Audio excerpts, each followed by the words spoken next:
Good morning, everybody. We are here, Chris Bihari and myself, Gabriel Guillen. I'm a technical marketing engineer at Nozomi Networks. And Chris, why don't you introduce yourself? Yeah, Gabriel, great to see you again. So appreciate having a little time with you today.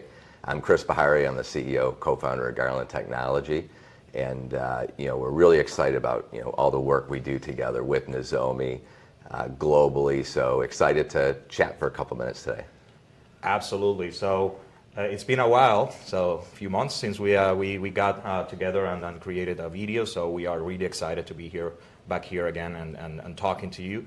So very first thing is we wanna make sure that everybody that is seeing this video understands that we have a great alliance here, and this alliance has a very specific purpose, which is essentially provide our customers with a solution that is effective and it's capable of providing them with whatever they need. So we have a wide variety of customers in OT and IoT environments, but and of course this diverse nature of customers that we have means that we have a wide variety as well of environments and infrastructures, meaning that we have different kinds of equipment, not only in terms of brands, but also in terms of the capabilities and how old these equipments are. So getting together and understand that we have partnered and created this powerful solution together that provides the customers with the possibility of making sure that they can have this cybersecurity strategy and that they can cover and be sure that they are covering essentially all their areas that they need to cover is key. So and that's one of the things that I wanted to start talking here. So yeah, no, this absolutely. partnership between Nozomi and Garland. Yeah, no, it's been great. I mean, I think we've been working together now for maybe even 4 years. So it's it's exciting to see all that we've accomplished together for helping our mutual customers from all different types of industries. And if people aren't familiar with Garland Technology, a couple things, Gabe, you heard me say this a lot, is I always like to say the truth is in the packets. Mm-hmm. And when you're looking at doing deployments, you want to find the best way to get packet level data from the network to your Nozomi sensors, right? So we can effectively secure and monitor our mutual customers.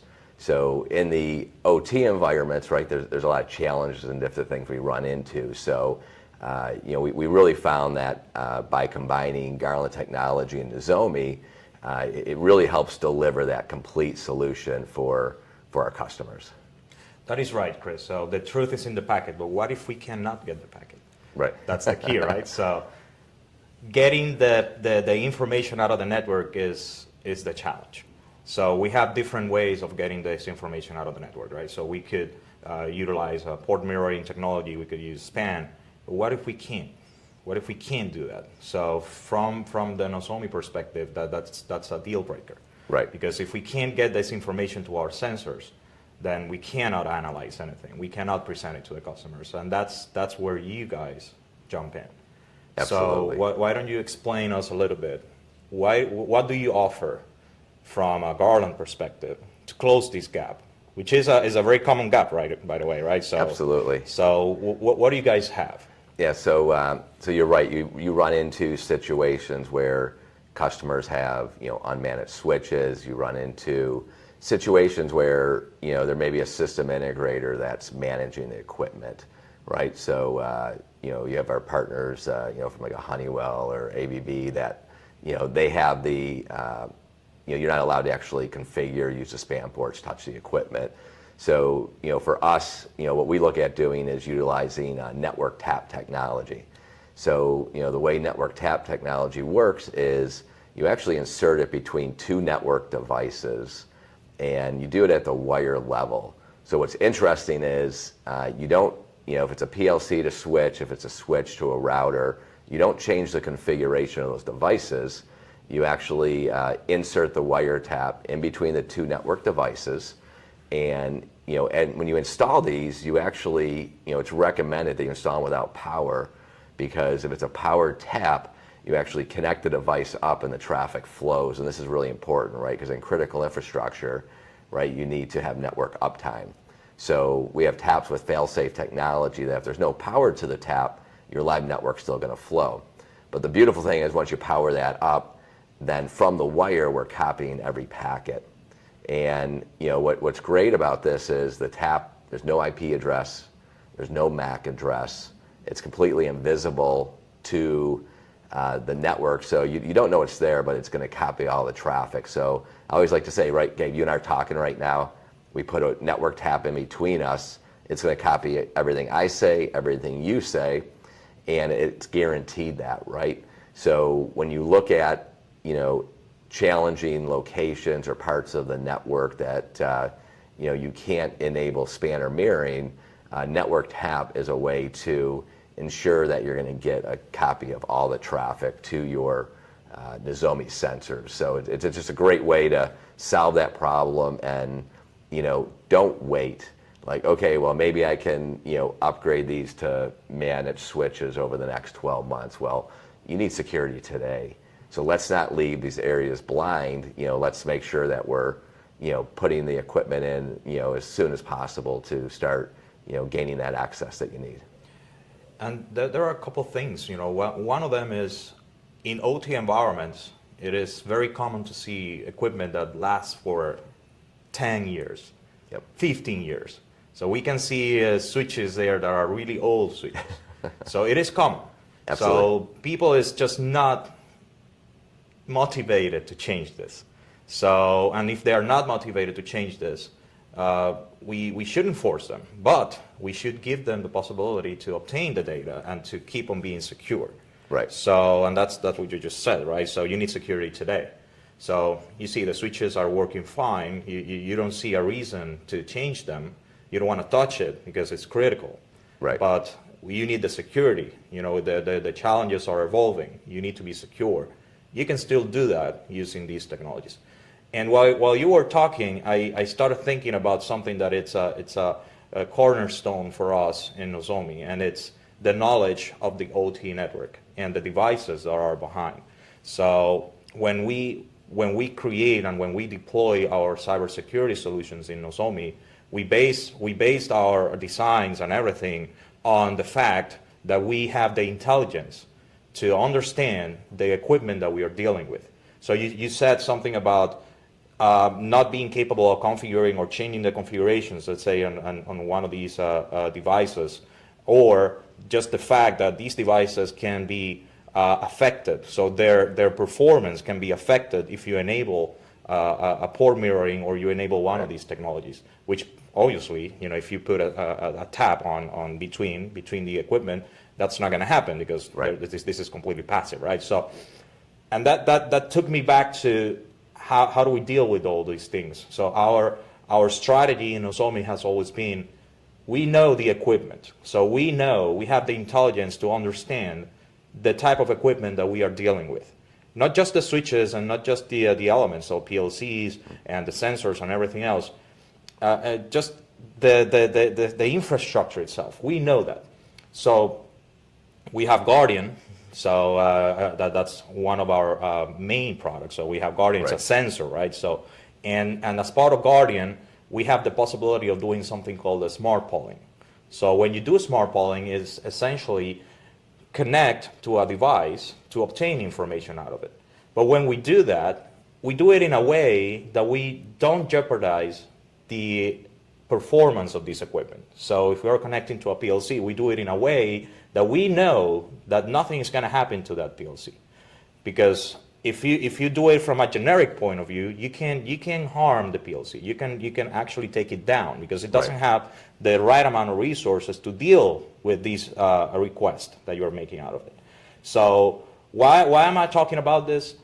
Because it's the same approach, just from a little bit different perspective. Because you guys are doing it from the network perspective and the packets that flows between the devices, and we are doing it from the cybersecurity perspective. But at the end, it's the same approach, and that's why we are so compatible, and that's why we got together and started working on all these cybersecurity strategies. No, absolutely. It's it's about instrumenting your network to find the most effective way to be able to get packet level data, get it in a secure manner, get traffic when you need it in a unidirectional manner as well. So, we're also not allowing, traffic to go back into the network. So, there's a lot of strategy of looking at, if you look at the Purdue model, right, of how do I start with, capturing my north-south traffic and then, right, moving down to more the asset level. So, that's where, we coordinate a lot to figure out, what are the best methodologies. And, generally we find it's going to be a mixture, right? In some areas spanning, in some areas tapping. And then depending on, how it's laid out, right? If you have a very large manufacturing facility, how can we get traffic from, different remote closets, and, can we actually centralize and bring all that traffic back, to a main data center room, main MDF, and then have the Nozomi sensors to, make it easier to support, manage, and at the end of the day, right, get you as much of the data from the network as possible. Yeah, and getting the data back to our sensors, and of course, getting it from the sensors to Vantage, which is our strategy, our cloud solution that consolidates all this information and provides us with the power to visualize what's going on in the network is key. So the more options we have to obtain this information, the better it is. And you said something that was very interesting, and I wanted to dive into that. Unidirectional traffic. Yes. So tell us a little bit about it. Yeah, so a couple things is when I mentioned earlier wiretaps. When we insert a network tap in between two network devices and copy that traffic out, when it goes out the monitoring ports, we actually eliminated any pathway in the reverse direction. And so that's very important when you're deploying different devices within the network. And in some cases, you may not need a network tap, but let's say you're using span or mirror ports, and you want to start collecting that traffic, and you want to send it to obviously the Nozomi sensors, or data is going to be sent up to the cloud. Some customers get concerned that how am I going to isolate my traffic from my network?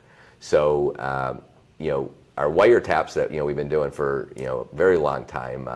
Me personally, I've been in the business almost 20 years, and going on 13 with Garland. And about 9 years ago, we started developing purpose-built hardware to be able to send traffic in one port out another port, and it was to solve a customer problem. So these are data diodes that allow us to be able to bring traffic in, pass it to you. So if you guys are sending that traffic up to the cloud, we can 100% with certainty guarantee that there's no way for traffic coming in reverse direction, right? Because there's always a concern there of I want to keep my data, but as you said, there's a lot of value, right? That if we can get the data up to the cloud, so we can help provide a hardware unmanaged device that there's no physical way to go into the reverse direction. And we do this a lot in the OT, but this is also stuff that we do in cross-domain stuff as well for federal government agencies. Yeah, and that's key, right? So many of our customers strive on making their infrastructure secure, and one of the things that we see on a regular basis is how they want to make sure that everything is kind of passive. Yep. So when I got first to Nozomi, I came from an IT world, so it was like came from the dark side. So I was a technical marketing engineer using data center technologies. So all right, I won't tell anybody. Don't tell anybody. That's fine. So essentially, I kind of felt the shock because everything was completely different when you jumped into OT. And one of these things that was different is how the people, the operators that were in the OT world were really concerned about the integrations, about the technologies or the devices trying to do things on their own. While I was on the IT world, that was a good thing. Right. When I jumped into OT, that was not so good. So, or at least it created concerns. So from the Nozomi perspective, we follow that line and we make sure that everything we do is passive. So we try not to affect, we try not to modify anything. We actually Right. don't modify anything because it creates sensitivity Right. in our customers. So that is part of the strategy. That's how we do things. And when you started talking about the unidirectional traffic and how we make sure that nothing goes back in, that's exactly the way it is. So it's how Nozomi and Garland works, and that's why we work together, Right. and that's why our solution is so good. So that's because we have our customers top of mind. So that's the way they think. That's what they need. Now, let's talk a little bit about data diodes. So we know that you support customers that are requiring this type of solution. Oil and gas. So Yeah, oil and gas uses this absolutely. a lot. So tell us a little bit data diodes. Sure. So quite a few of the applications we're doing in the oil and gas industry with you guys is, there's a lot of people who want to utilize span and mirror ports for monitoring, and there's concern there that they can be misconfigured, bidirectional. So there's just a layer of human element that is required. So whenever that occurs, in these critical infrastructures, they want to make sure that the traffic that's being sent is going through a data diode, a physical data diode. So not software configurable. So I'll give an example. Let's just say simple application. You have 1 gigabit copper span port. Let's just say it's a single one to keep it easy. Obviously, we could plug that right into your sensor, right? Not a problem. So one of the applications that we're doing is taking that span port, plug it into our data diode, and we make a copy of it to your sensor. And at the hardware level, there's actually no physical traces to go in the reverse direction. So it's a very simple, cannot be misconfigured, 100% guaranteed. So strategy-wise is, when we're, putting together a design and figuring out, how we're going to be able to, collect the data, we're going to make sure we do that. And, even in critical infrastructure like oil, gas, utilities, substations, I know, we're doing a lot of deployments with you guys in substations.